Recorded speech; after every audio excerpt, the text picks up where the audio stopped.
बिस्मिल्लाहिर्रहमानिर्रहीम। कल्लत हिलती अंत वसीलती अदरिकनी या रसूलल्लाह सल्लल्लाहु अलैहि वसल्लम। मैं हूँ प्रोफेसर मोहम्मद मनीर कादरी, सदर शोबा education, government जनाह Islamia college Sialkot. ज़ीवकार नाजरीन, ज़िंदगी को हकीकत पसंदाना, अमलियत पसंदाना और रजायत पसंदाना बनाने के लिए 11 नकाती फार्मूले का चौथा फार्मूला पेश कर रहा हूँ। ये दुनिया संग दिलों की है, यहाँ सुनता नहीं फरियाद कोई। सब हंसते हैं उस पे जब होता है बर्बाद कोई। और बेमौत ही जो मार दे ये वो दुनिया है। हम जो ज़िंदा हैं जीने का हुनर रखते हैं। इस दुनिया में हर वक्त इख्तियारात, मुफादात और इक़्तिदार की जंग जारी है। हर घर में, ख़ानदान में, महल्ले में, तहसील में, ज़िला में, सूबे, मुल्क और बैनुल-अक़वामी सतह पर जंग एक ही जारी है। इसको समझें, वो क्या है? इख्तियारात की, मुफादात की और इक़्तिदार की। बरतानिया के साबिक़ वज़ीर ख़ारजा थे लॉर्ड पामस्टर। उसका बड़ा मशहूर मक़ूला है। वो कहता है, in international relations there are no eternal friends and no eternal enemies. The only eternal is national interest. कि बैनुल-अक़वामी ताल्लुकात में कोई मुस्तकिल दोस्त नहीं, कोई मुस्तकिल दुश्मन नहीं, सिर्फ़ एक ही चीज़ है मुस्तकिल, वो क्या है? कौमी मुफाद। मैं प्रोफेसर मनीर कादरी ने इसका तहरीफ़ की है। इसमें मैं कहता हूँ, इन पर्सनल रिलेशंस, ज़ाती ताल्लुकात में, there are no permanent friends, no permanent relatives and no permanent enemies. The only permanent is personal interest. कि ज़ाती ताल्लुकात में कोई मुस्तकिल दोस्त नहीं, कोई मुस्तकिल रिश्तेदार नहीं, एक ही चीज़ मुस्तकिल है, वह ज़ाती मुफाद। इसलिए आप जितने दूसरों के लिए मुफीद होंगे, फ़ायदेमंद होंगे, उनके काम आएंगे, वो आपके रिश्तेदार होंगे, ताल्लुकदार होंगे, वरना कोई नहीं। जॉर्ज बर्नार्ड शॉ ने कहा था, relations are always based on interests. ताल्लुकात की बुनियाद हमेशा मुफादात होती है। Self interest is the supreme interest. जो अपना ज़ाती मुफाद है, ये सबसे बड़ा मुफाद है। और इस तलह दुनिया में जहाँ ग्राउंड रियलिटीज़ यही है, बात हकीकत को समझें। और ये कोई बुरी बात भी नहीं, आपको होना चाहिए मुफीद, ताकतवर। मैं मिसाल सादा सी देकर समझाता हूँ, इसको समझिए गौर से। एक माँ बाप है, सगी माँ है, उसके 4 बेटे होंगे। एक अमेरिका में बैठा हो, 2 लाख भेज रहा हो, सऊदी अरब में 1 लाख भेज रहा हो, एक पाकिस्तान में 50,000 कमा रहा हो, चौथा बेटा घर में, सगा बेटा खूनी, वो फारग बैठा हो, कोई काम ना कर रहा हो। तो वो सगी माँ अपने खूनी बेटे को, जो उसके मुफादात के लिए काम नहीं कर रहा, मुफीद नहीं, फ़ायदेमंद नहीं, वो ख़ुद सारा दिन उसे गालियाँ देती रहती है, बुरा भला कहती रहती है, झिड़कती रहती है, बल्कि जो बाहर से आए उसे कहती है, दे इन कमान खट्टू हडराम को समझाओ। उसे जलील किया जाता है, बेइज्जत किया जाता है, बार बार 1000 बार। नहीं किया जाता तो देख लें कहानी घर घर की। तो वो सगा बेटा है, मगर वो उनके मुफादात के लिए काम नहीं कर रहा, फ़ायदेमंद नहीं।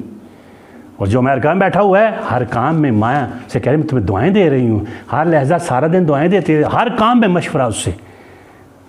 जो फ़ायदेमंद हैं, जो फ़ायदा पहुँचा रहे हैं, हर मामले में, हर काम में उनसे ही मशवरा किया जाता है, उनको ही हमें यह दी जाती है, क्योंकि वो मुफीद है, मुफादात के लिए काम कर रहे हैं। तो मैं एक सगे माँ बाप की मिसाल ये दे रहा हूँ कि वो उनके लिए आप मुफीद नहीं, फ़ायदेमंद नहीं, उनके मुफादात के लिए काम नहीं कर रहे, उनको फ़ायदा नहीं पहुँचा रहे, तो वो भी आपका साथ देने के लिए, आपकी इज़्ज़त करने के लिए तैयार नहीं। तो दूसरों के बारे में क्या करते सोचते हैं? नेपोलियन बोनापार्ट ने कहा था, in politics there are no friends, there are only allies and enemies. सियासत में दोस्त नहीं होते, इत्तेहादी होते हैं या दुश्मन होते हैं। अमली ज़िंदगी में मामला ज़्यादातर यही है। इसलिए हमें हकीकत पसंद होना चाहिए, ग्राउंड रियलिटीज़ बिटर रियलिटीज़ को समझना चाहिए, वरना बात बात पर आप अगर चाहें कि लोग आपके लिए काम करें, आपके लिए बिला वजह हो ही नहीं सकता। बल्कि ये होता है दिल वही रहते हैं, जज्बात बदल जाते हैं, सोचने वालों के अंदाज बदल जाते हैं। वो जो देते थे हर बात पे हवाला मेरा, अब मेरे ज़िक्र पे वो बात ही बदल जाते हैं। वो बाबा बदल जाएंगे सारे। दूसरों के लिए मुफीद बनो, फ़ायदेमंद बनो, उनके इंटरेस्ट के लिए काम करो, अपने आप को ताकतवर बनाओ, मजबूत बनाओ, इतना ताकतवर बनाओ हर एतबार से, माली एतबार से, मादी एतबार से, जिस्मानी एतबार से, ज़हनी एतबार से, इल्मी एतबार से, अखलाकी एतबार से। अब जिस जिस एतबार से ताकतवर होंगे, मजबूत होंगे, उस ताकत और मजबूती की बुनियाद पर दूसरों के साथ आपके साथ मुफादात होंगे, वो आपके ताल्लुकदार होंगे, रिश्तेदार होंगे, ताबेदार होंगे, वरना आपका कोई भी नहीं होगा। एक सादा मिसाल देता हूँ इख्तियारात की।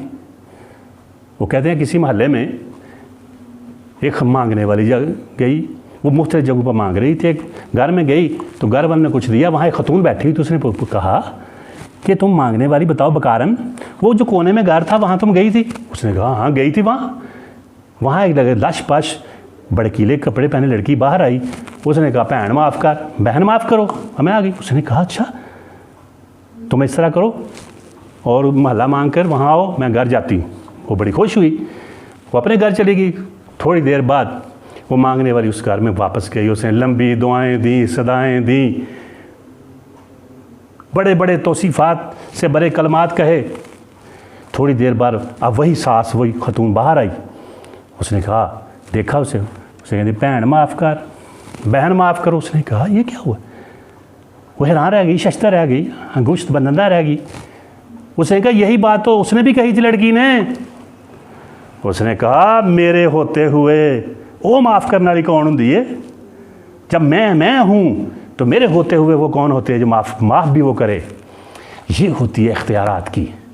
इसको घर में देख लें, मोहल्ले में देख लें, दफ्तर में देख लें, हर जगह देख दें। मुफादात की बात होती है, इक़्तिदार की बात होती है, इख्तियारात की बात होती है। लोग इख्तियारात को नहीं छोड़ते। अगर आप चाहते हैं कि हाँ कहीं भी किसी भी जगह आपका मकाम हो, आपकी इज़्ज़त हो, लोग आपके माने, तो फिर आपके पास इख्तियारात होने चाहिए, हासिल करें जायज़ तरीके से। आप दूसरों के मफादात के लिए होने चाहिए, फिर ताकतवर हैं आप बने। जो कुव्वत आप हासिल कर सकते हैं जायज़ तरीके से वो हासिल करें। अगर आप ऐसा नहीं करेंगे तो फिर हाल ये होगा, बाग़बान ने आग दी जब आशियाने को मेरे, तो जिन पे तकिया था वही पत्ते हवा देने लगे। कोई आपका पुरसाने हाल नहीं होगा। ये दुनिया बड़ी सख्त है, यहाँ बड़ी क्रूअल ट्रुथ्स हैं, बिटर रियलिटीज़ हैं, इनको समझना पड़ेगा। इस दुनिया में रहना है बावकार तरीके से, बड़े ही शान व शौकत से, कुव्वत से, तो फिर इसके तकाज़ों को पूरा करना है, इस दुनिया को समझना है। और मैंने कि जो खुलासा बयान किया है कि जंग क्या है, इख्तियारात की, मुफादात की, इक़्तिदार की, और हर जगह है, हर मरहले पर है। इसको समझें और इसको पॉजिटिवली लें। क्यों जलती हो आग तो हवा देती है दुनिया, जी होश को दीवाना बना देती है दुनिया। मर जाए तो बढ़ जाती है कीमत इंसान की, जिंदा हो तो जीने की सज़ा देती है दुनिया। इस दुनिया में रहना है तो इसके बावकार तरीके से तकाज़े पूरे करने हैं, और हाँ दूसरों के लिए जहाँ तक मुमकिन हो आसानियाँ और फरावानियाँ फराहम करें। और इस चैनल को सब्सक्राइब, शेयर और लाइक करें, या फिर आप अपनी मर्ज़ी करें, आप अपनी मर्ज़ी के मालिक हैं। And be realist and do love yourself. वमा तौफीकी इल्ला बिल्लाह।